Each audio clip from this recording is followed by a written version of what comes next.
আল্লাহ তুমি খেয়াল রেখো এই আমার প্রতি, আমার দ্বারা হয় না যেন কারো কোনো ক্ষতি।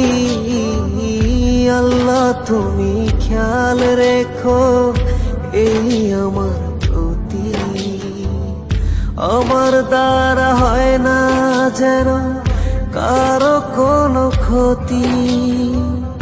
করতে পারি শুধু যেন তোমারই ইবাদত, তোমার পাপিয়ে বান্দাকে কর রহমত। আল্লাহ তুমি আল্লাহু আকবার, আল্লাহু আকবার, এই রবি সব আমার। আল্লাহ আল্লাহু আকবার, আল্লাহু আকবার,